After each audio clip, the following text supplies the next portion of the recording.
Maya, how is it possible? Tell me तू cheat केलंस ना मला? अरे यार मॉम, ही साधं मला जवळ घेत नव्हती. मी हिच्या जवळ गेलो ना तर कानाखाली मारली होती. मी सांगितलं होतं ना तुला. मग तू प्रेग्नेंट कशी झालीस? अरे काय बोलतोस तू अजित? अरे बस बस झालं. मला बोलू द्या. एक मिनिट, तू काहीही बोलायचं नाहीयेस. तुला मी म्हटलं ना, तू फक्त आराम करायचा आहेस. तुला माहिती नाहीये तू आमच्यासाठी काय केलंयस. अगं अर्धी लढाई इथेच जिंकलीस तू. नाही, पण हा अजित काय बोलतोय? काय रे, काय झालंय नक्की? एक मिनिट, मला माहिती आहे काय झालंय ते. तू खरं सांग काय केलंयस ते मला. प्लीज मला बोलू द्या. बोल. मी प्रेग्नेंट नाहीये.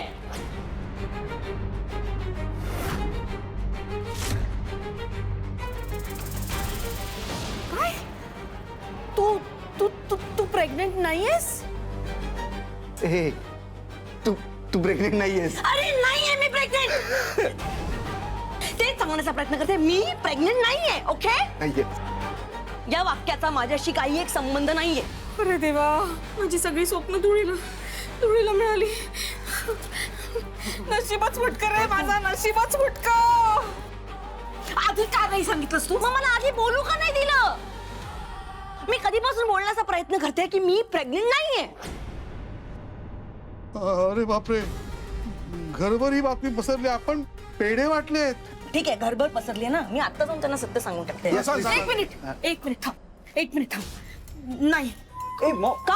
अरे पण सांगून टाके ना डॅड. तुम्ही समजावा ना तिला. अहो सासूबाई, अरे आता कुणालाही काहीही सांगायची गरज नाहीये. अहो पण कधी ना कधी त्यांना कळणारच आहे. अगं जेव्हा कळेल तेव्हा कळेल ना, पण आता नाही, काही गरज नाहीये. हे बघ माया, ही बातमी ऐकल्यानंतर इतक्या वर्षांनी मी मंजिरीच्या चेहऱ्यावर 12 वाजलेले बघितलेत. हा आनंद ना मी शब्दात व्यक्त करू शकत नाहीये. आणि मला माझा हा आनंद हिरावूनही घ्यायचा नाहीये. हा राहिला प्रश्न तुझ्या प्रेग्नन्सीचा. तर आपण हे नाटक कसं चालू ठेवता येईल ना ते बघू. पण कुणालाही काहीही सांगायचं नाही. Wow Maugham, wow. काय फॅन्टास्टिक आयडिया आहे तुझी. म्हणजे ऑलरेडी माझ्या जखमेवरती मीठ सोडलेलं आहे. आता त्याच्यावरती रेड मिरचीची पावडर टाक तू. नाही मी काय म्हणतो, कॉम्प्लिमेंटरी असा चाट मसाला टाक ना, म्हणजे एकदाची जाळून टाक सगळी. तू काय बोलतेस? तुला तरी कळतंय का? नाही रे, नाही माझ्या बाळा, असं कसं करीन मी आहे ना तुझी काळजी घ्यायला. असं काही नाही होणार, काही असं होणार नाही. फक्त मी जे काही सांगते ना ते तसंच तसं करा बस.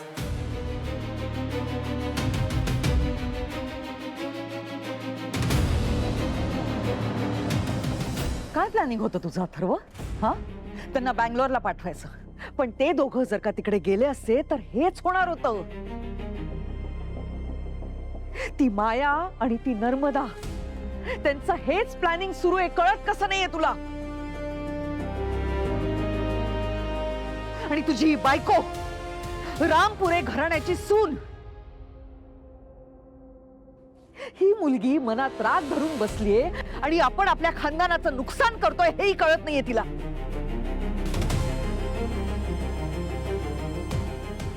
आई तू शांत हो. तू बस आधी. नाही, मला नाही बसायचंय.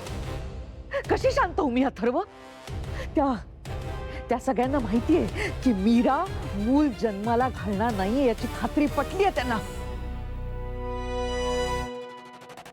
तू त्यांना घराबाहेर काढायला निघालास आणि ते आपल्याला कमी लेखण्यासाठी, आपल्या घरावरती राज्य करण्यासाठी प्लॅनिंग करतायत. आणि तुम्ही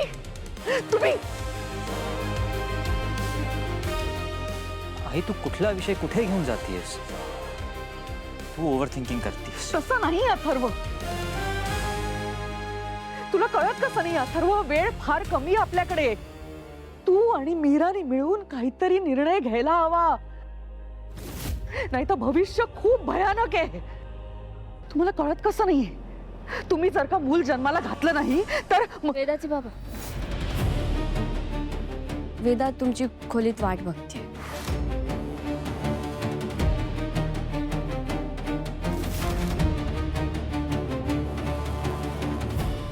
आई आई, मी वेदाला बघून येतो आणि आपण बोलू यावर, सविस्तर बोलू. ओके, येऊ मी? हो आई. हो.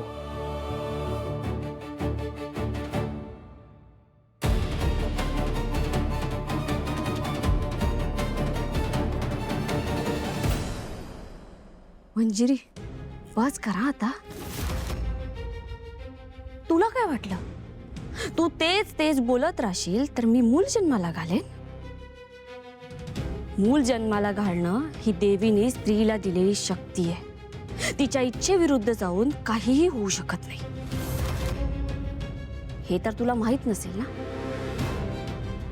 कारण तू कधी मूल जन्माला घातलंच नाहीस. देवीचा आणि तुझा संबंधच नाही. ये गप्प बस हं? तुझ्या त्या म्हातारी सारखी उपदेशाची भाषा माझ्या समोर करू नकोस. मीरा,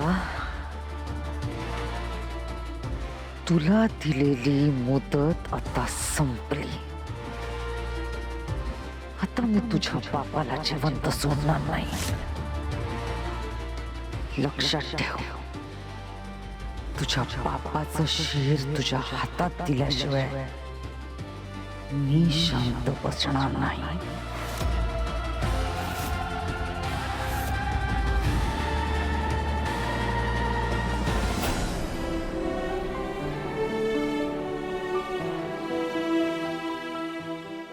काय करू मी?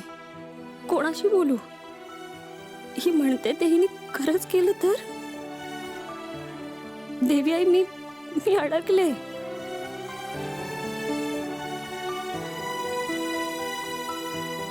मीरा,